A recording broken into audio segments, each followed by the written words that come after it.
एक stock trader जो कि सिर्फ स्टॉक में डील करता है, उसके पोर्टफोलियो में बहुत सारे स्टॉक दिखाई देते हैं। तो वो अपने पोर्टफोलियो को सिक्योर करने के लिए या अपने पोर्टफोलियो को सेव करने के लिए उसे भी ऑप्शन ट्रेडिंग में आना पड़ता है, क्योंकि ऑप्शन ट्रेडिंग के जरिए क्या होता है कि वो अपने पोर्टफोलियो को सिक्योर कर सकता है। तो यहाँ पर जो है उसके लिए वोलेटिलिटी का कॉन्सेप्ट एकदम नया हो जाता है। या कोई नया ऑप्शन ट्रेडिंग में आया है, मान लो कोई नया ऑप्शन ट्रेडिंग करने के लिए आए हैं, या किसी को मान लो थोड़े बहुत दिन हो चुके हैं या मिड लेवल पर जो भी जा चुका है, उसके लिए भी वोलेटिलिटी का कॉन्सेप्ट एकदम नया हो चुका है। क्योंकि मैंने सर्वे में देखा है कि अधिकतर जो ट्रेडर होते हैं ट्रेड करने के लिए क्या करते हैं, वो ट्रेड लेते हैं तो सिर्फ एक चीज को फॉलो करते हैं, डायरेक्शंस को। अगर मान लो आपने कॉल ऑप्शंस को बाय किया है, तो आप क्या फॉलो करते हैं, सिर्फ कि मार्केट अब अप साइड में जाना चाहिए तो हमें प्रॉफिट होगा। या आप मान लो पुट ऑप्शंस को बाय किया है, तो आप जनरली देखते हैं कि मार्केट की डायरेक्शन जो है डाउन साइड में होनी चाहिए। लेकिन क्या डायरेक्शन ही एक ऐसा फैक्टर है जो आपके प्रॉफिट के लिए काफी है? नहीं, ऐसा नहीं है। डायरेक्शन के साथ साथ कुछ ऐसे फैक्टर और भी हैं जिनको देखना बहुत ही जरूरी है। आपने एक्सपीरियंस किया होगा कि आप कभी कभी कॉल ऑप्शंस को बाय करते हैं, लेकिन मार्केट जो है आपकी साइड में भी जाता है। यानी कि आपने कॉल ऑप्शंस को बाय किया और मार्केट आपके साइड में भी जा रहा है, लेकिन प्रीमियम नहीं बढ़ रहा है, या जो है आपका जो प्रॉफिट जो नहीं हो रहा है और आपकी पोजीशन लॉस में चल रही है। तो ऐसा क्यों होता है? जब आपने पुट बाय कर रखी है और मार्केट आपकी साइड में जा रहा है, डाउन साइड में जा रहा है, तो भी आपको लॉस क्यों हो रहा है, प्रीमियम डीके क्यों हो रहा है? तो यहाँ पर आता है वोलेटिलिटी का कॉन्सेप्ट। वोलेटिलिटी का कॉन्सेप्ट क्या है? यहाँ पर जो प्रोफेशनल ट्रेडर होते हैं ना, वो सिर्फ डायरेक्शंस को ही फॉलो नहीं करते हैं। मान लो कोई प्रोफेशनल ट्रेडर है, तो वहां पर उसने मान लो किसी कॉल को बाय किया है, पुट को बाय किया है, कॉल को सेल किया है, पुट को सेल किया है, तो वो क्या देखता है, डायरेक्शन के साथ साथ मार्केट की स्पीड देखता है कि मार्केट की स्पीड क्या है। वो स्पीड को मेजर कौन करता है? स्पीड को मेजर करता है वोलेटिलिटी। तो यहाँ पर प्रोफेशनल ट्रेडर के लिए दो फैक्टर काफी इंपॉर्टेंट हो जाते हैं। एक तो डायरेक्शंस होता है, डायरेक्शंस को तो वो देखता ही है, लेकिन डायरेक्शंस को कौन अफेक्ट करता है? टाइम डीके का कॉन्सेप्ट आपने पिछले लेक्चर में पढ़ा ही होगा। टाइम डीके के कॉन्सेप्ट में क्या होता है कि भले ही मार्केट आपकी साइड में जाता है, लेकिन अगर वो स्पीड से नहीं जाएगा, उस फ्लो से नहीं जाएगा, तो आपको लॉस होगा। तो यहाँ पर जो है वोलेटिलिटी क्या करती है कि मार्केट की स्पीड को मेजर करती है। और जो वोलेटिलिटी है अगर वो ज्यादा होती है, तो यहाँ पर जो है आपके मार्केट की स्पीड भी उसी तरीके से ज्यादा होगी और आपके प्रॉफिट होने के चांस भी ज्यादा होंगे। यहाँ पर सिर्फ डायरेक्शन से काम नहीं चलने वाला है।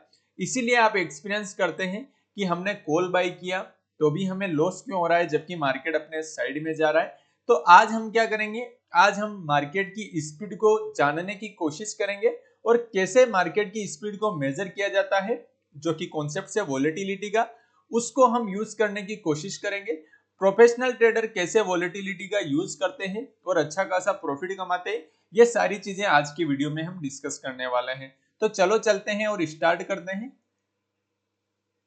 तो यहाँ पर हम जानने की कोशिश करेंगे कि वोलेटिलिटी कितने टाइप की होती है। तो चलो डिस्कस करते हैं। फिलहाल अगर मैं बात करूं वोलेटिलिटी की, तो वोलेटिलिटी यहाँ पर तीन टाइप की होती है। फर्स्ट होता है हिस्टोरिकल वोलेटिलिटी, सेकंड होता है इम्प्लाइड वोलेटिलिटी, थर्ड होता है रियलाइज्ड या एक्सपेक्टेड वोलेटिलिटी। हिस्टोरिकल वोलेटिलिटी क्या है? How much stock has moved, मतलब पास्ट में स्टॉक कितना मूव कर चुका है। जैसे कि अभी नवंबर मंथ चल रहा है, तो मार्केट ने जो है अक्टूबर में जो है कितना मूव दिया है। मान लो कोई स्टॉक है 100 रुपए का, और यहाँ पर जो है उसने जो है अक्टूबर में उसका हाई कितना लगाया है, 105 का लगाया है, और उसने लो कितना लगाया है, 95 का लगाया है। तो यहाँ पर हिस्टोरिकल वोलेटिलिटी क्या निकल के आती है कि भैया 100 से 105 तो अप साइड में गया है और 95 डाउन साइड में आया है। तो यहाँ पर जो है हिस्टोरिकल वोलेटिलिटी निकलती है 5%। इस चीज को आप समझ चुके हैं कि हिस्टोरिकल वोलेटिलिटी क्या है, how much stock has moved, जो कि क्या हुआ है, पास्ट में मूव कर चुका है स्टॉक। यानी कि historical volatility major how much the stock price has actually moved in the past. ठीक है, पास्ट में जो अक्टूबर मंथ की बात कर रहा हूं, अक्टूबर मंथ में जो है मार्केट ने कितना मूवमेंट किया है, वो हमारा हिस्टोरिकल वोलेटिलिटी आता है। वहीं अगर बात करूं इम्प्लाइड वोलेटिलिटी क्या है, इम्प्लाइड वोलेटिलिटी ये है कि how much market expect to move in future, यानी कि मार्केट जो है फ्यूचर में कितना मूव कर सकता है, इसकी जो एक्सपेक्टेशन लगाते हैं वो आती है इम्प्लाइड वोलेटिलिटी। इस कॉन्सेप्ट को हम समझने की कोशिश करते हैं। इम्प्लाइड वोलेटिलिटी क्या है? जैसे हमने अक्टूबर में निकाला है कि जो हमारी एचवी कितनी है 5% है, 100 का स्टॉक या तो 105 जा रहा है या 95 पर जा रहा है, तो हमारी एचवी निकली है 5%। तो अब हम इससे क्या अंदाजा लगा सकते हैं कि नवंबर में जो है स्टॉक जो है 5 रुपए से बढ़ सकता है या कम हो सकता है। लेकिन उसी स्टॉक का मान लो कोई न्यूज बेसिस पे अच्छा खासा परफॉर्मेंस मिला है, कोई रिजल्ट मिला है, तो हम ये उसका इम्प्लाइड वैल्यूटिलिटी देखने की कोशिश करते हैं कि यार मार्केट जो है अब की बार मुझे लगता है कि यार ये 10% मूव कर सकता है, यानी कि जो हमारा मूवमेंट हो रहा था 100 से 105, हम अभी मान रहे हैं कि यार हमारा जो है मूवमेंट अब की बार 110 तक मिल सकता है। यानी कि 105 का जो प्रीमियम है अभी फिलहाल जो 105 पर मान लो ट्रेड कर रहा है, तो उसमें हम क्या मान रहे हैं कि वो 115 तक अपसाइड में जा सकता है और डाउन साइड में वो 95 तक जा सकता है। यानी कि जो है हम इम्प्लाइड वोलेटिलिटी 10 निकाल चुके हैं कि भाई फ्यूचर में हमें लग रहा है कि मार्केट कितना मूवमेंट कर सकता है, 10 रुपए से मूवमेंट कर सकता है। तो यह होती है इम्प्लाइड वोलेटिलिटी। अब तीसरी जो वोलेटिलिटी आती है ये सबसे इंपॉर्टेंट है, यह है रियलाइज्ड और एक्सपेक्टेड वोलेटिलिटी। मतलब how much the stock actually move in future. अब जैसे हमने एचवी निकाल लिया भैया, 5% हमारी एचवी निकल रही है क्योंकि प्रीवियस मंथ के रिकॉर्ड से हमने पता किया है कि मार्केट 5% मूव कर रहा है, ठीक है।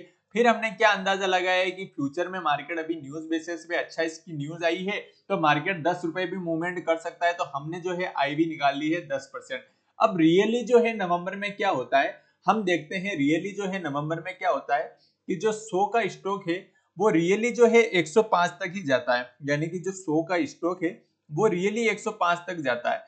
और जो है हमने माना था कि ये आईवी में कितना जा सकता है, 110 जा सकता है। तो भैया हमने देखा कि यार 110 तो ये गया नहीं, डाउन साइड में जो ये नहीं लगाता है, ये सिर्फ अप साइड में जाता है, 105 जाता है। तो अब रियल में इसकी वोलेटिलिटी क्या निकाली है कि भैया एक्चुअल में मूव कितना किया है। इम्प्लाइड वोलेटिलिटी से हमने मेजर कर दिया था कि यार 10% आ सकता है, न्यूज अच्छा है या है, प्रॉफिटेबल मिल सकता है, प्रॉफिट ज्यादा हो सकता है। लेकिन जो है रियल में मार्केट ने 5 पॉइंट ही मूव किया, तो ये आता है आपकी रियलाइज्ड वोलेटिलिटी। यानी कि एक्सपेक्टेड जो वोलेटिलिटी और रियलाइज्ड वोलेटिलिटी जो आती है ये आपकी सिर्फ 5 आती है। इस प्रॉपर चीज को आप समझ चुके हैं कि यहाँ पर जो है हिस्टोरिकल वोलेटिलिटी क्या है कि पास्ट में जो है कितना मूवमेंट मिला है। और एक चीज को याद रखना, historical volatility does not tells where the stock will go, just how much it tends to move। सिर्फ हिस्टोरिकल वोलेटिलिटी ये बताती है कि मार्केट कितना मूव कर सकता है, ये नहीं बताती है कि मार्केट किस साइड जाएगा और कितना मूव करेगा, ठीक है। Option trader looks at HV to compare it with IV, यानी कि हिस्टोरिकल वोलेटिलिटी को सिर्फ इसलिए ऑप्शन ट्रेडर देखते हैं कि वो कंपेयर कर सकते हैं इम्प्लाइड वोलेटिलिटी के साथ। इस प्रॉपर चीज को आप समझ चुके होंगे। और फिर जो रियल चीज आती है इम्प्लाइड वोलेटिलिटी या एक्सपेक्टेड वोलेटिलिटी या रियलाइज्ड वोलेटिलिटी, वो सबसे इंपॉर्टेंट है। जैसे किसी भी चीज को आप मानते हैं उसकी संभावना से मेजर करते हैं। एक एग्जांपल लेके मैं आपको बताता हूं। मान लो आप मनाली गए, ठीक है, नवंबर दिसंबर के टाइम पर आप मनाली चले गए, ठीक है। अब आप मनाली में बैठे हैं, अपने कमरे में सो रहे हैं। अब आपको बाहर वॉक करने जाना है, घूमने जाना है। आप अच्छे खासे बैठे हैं, बेड पर सोए हुए हैं। तो आप क्या देखते हैं कि वहां पर हिस्टोरिकल वोलेटिलिटी क्या होगा। जैसे आप ये देखने की करेंगे कि यहाँ पर जनरली होता क्या है। तो यहाँ पर जो है जनरली क्या होता है, आप देखेंगे कि यार यहाँ पर एक बार मैं आया था अप्रैल में, तो वहां उस टाइम पर तो क्या हो रहा था, बाहर ना तो कोई स्नोफॉल था और ना ही कोई सर्दी थी, ठीक है। ये तो आ गया हिस्टोरिकल वोलेटिलिटी कि भैया अप्रैल में यहाँ पर गर्मी पड़ रही थी तो यहाँ पर स्नोफॉल वगैरह कुछ नहीं था, ठीक है। ये तो आपकी हिस्टोरिकल वोलेटिलिटी आ गई भैया कि यहाँ पर जो टेम्परेचर रहता है वो सामान्य टेम्परेचर रहता है। यानी कि अप्रैल मई में गए थे आप तो वहां पर सामान्य टेम्परेचर था, यानी कि ये तो आ गई आपकी पास्ट में यहाँ पर क्या हुआ था। अब आप क्या करते हैं, खिड़की खोलते हैं और खिड़की खोल के देखते हैं अपने रूम की। तो बाहर जो लोग हैं वो कोई तो रेनकोट पहन के चल रहा है, कोई कोट पहन के चल रहा है, कोई छाता लेके चल रहा है। तो आप देखते हैं यार नहीं नहीं, यहाँ पर तो टेम्परेचर कम है, तभी तो ये लोग जो है कोई कोट पहन के चल रहा है, कोई छाता लेके चल रहा है, तो कुछ तो गड़बड़ है। यानी कि इम्प्लाइड वोलेटिलिटी क्या आई कि बाहर ठंड हो सकती है, हिस्टोरिकल वोलेटिलिटी क्या आई कि बाहर गर्मी है। लेकिन इम्प्लाइड वोलेटिलिटी जो आपने अपनी आंखों से देखा कि जो है फिलहाल में बाहर में ठंड हो सकती है। अब यहाँ पर दो चांस हो सकते हैं। अब वो आदमी मान लो बाहर जाए, कोट तो पहन के जाएगा, ठीक है। पहले वो हाफ टी शर्ट में जाने की कोशिश कर रहा था कि यार गर्मी थी, कोई दिक्कत नहीं है, तो मुझे ठंड तो लगेगी नहीं। लेकिन उसने बाहर देखा तो कोट पहन रखा था, किसी ने छाता लगा रखा था। तो यहाँ पर दो चीजें हो गई। अब वो बाहर गया मान लो, और उसने देखा कि बाहर रियल में स्नोफॉल हो रहा है या नहीं हो रहा है। अब उसके दो पॉसिबिलिटीज है। अब वो बाहर गया, ठीक है, कोट तो पहन गया, ये सर्दी तो लग रही है, ये तो फिक्स है, लेकिन स्नोफॉल की कोई गारंटी नहीं है। तो वो छाता लेके गया, तो दो चीजें हो सकती है। या तो बाहर स्नोफॉल हो ही ना रहा हो, ऐसे ही छाता लेके घूमेगा, तो वो घूमने का मनोरंजन कैसे लेगा, उसको संभालना मुश्किल हो जाएगा। और दूसरी चीज ये हो सकती है कि वो छाता लेके ना जाए और बाहर स्नोफॉल हो रही हो और वो बीमार पड़ जाए।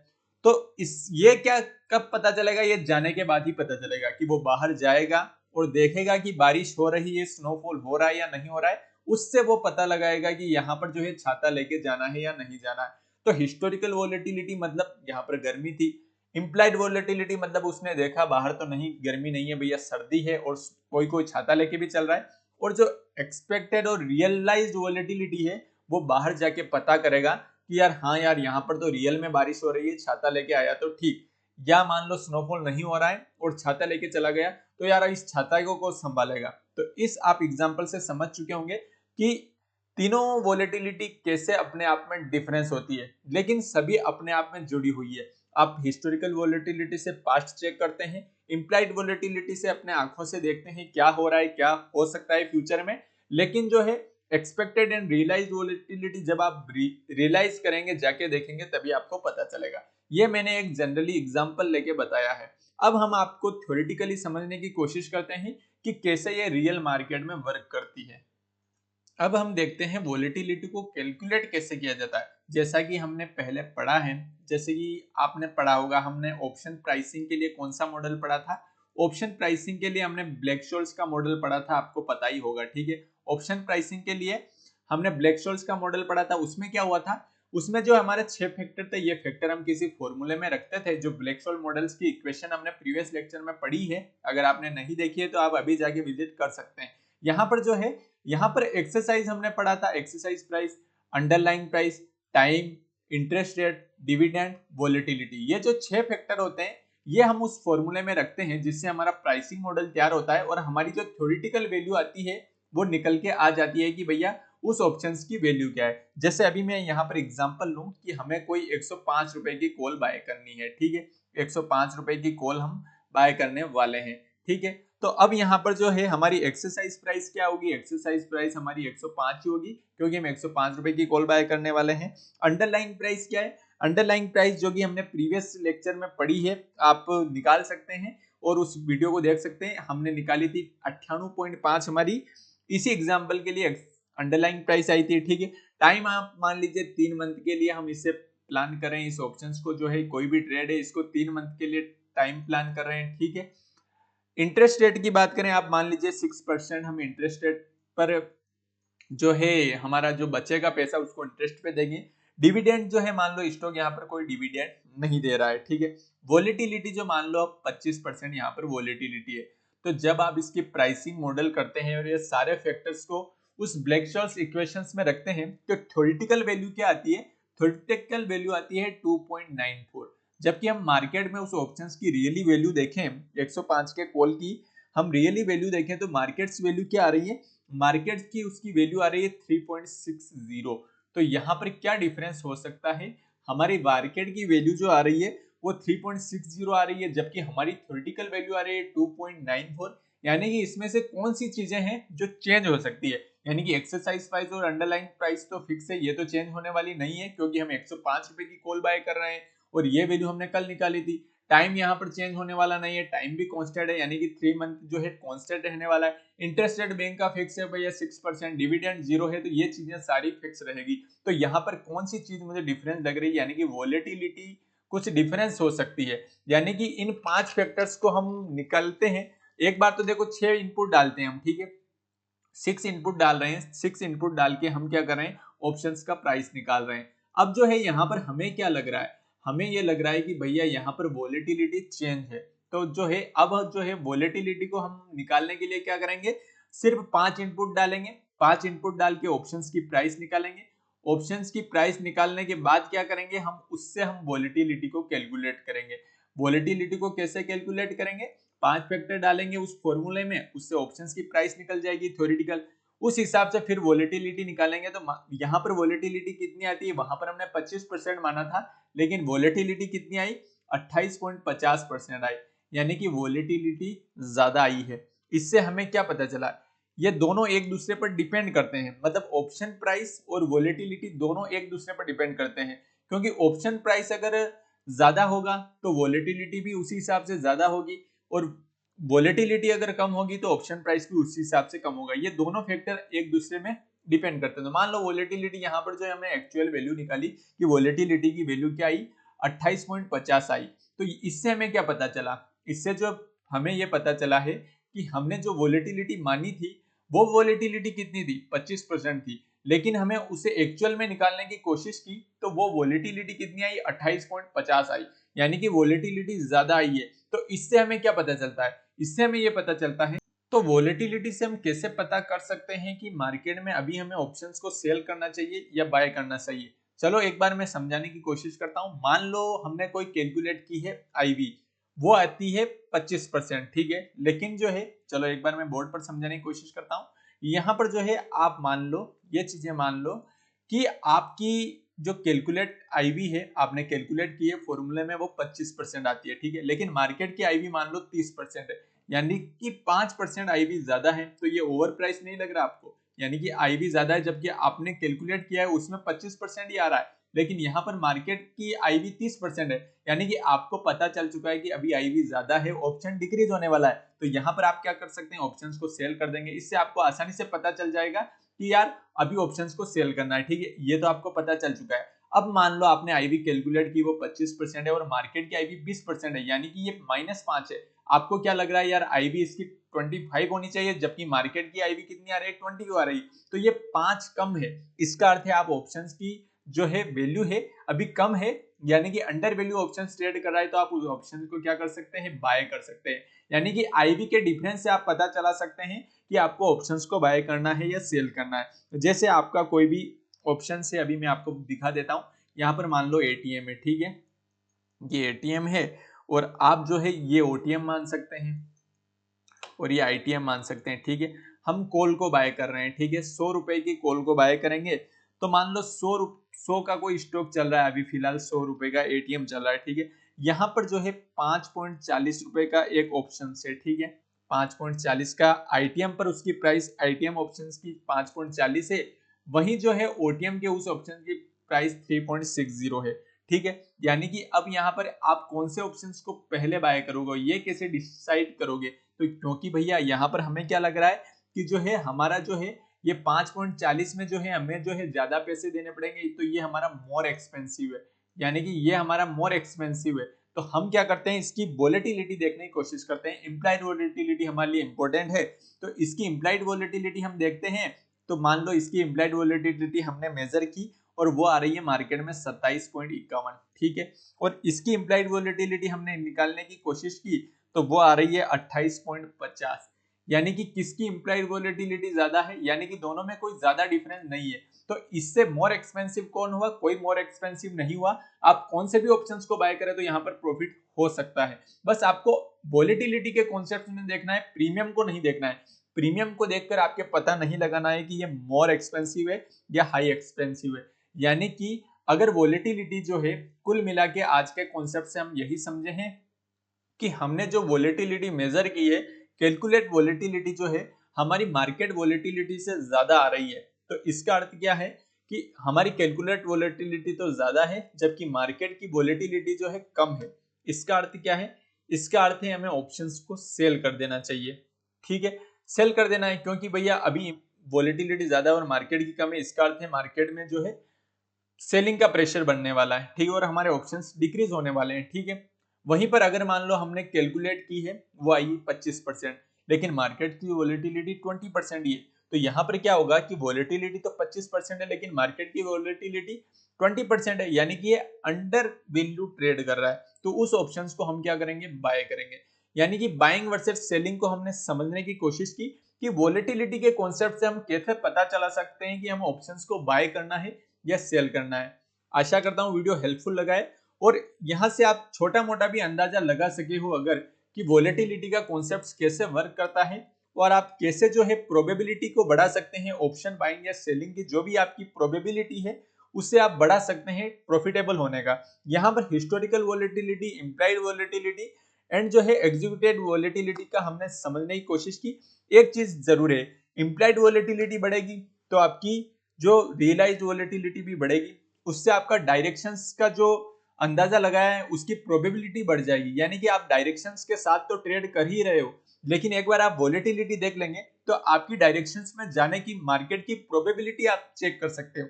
इस चीज को आप प्रॉपर समझ पाए होंगे और अगर वीडियो आपको हेल्पफुल लगा है तो आप वीडियो को शेयर जरूर करें। ठीक है, मिलते हैं नेक्स्ट लेक्चर में।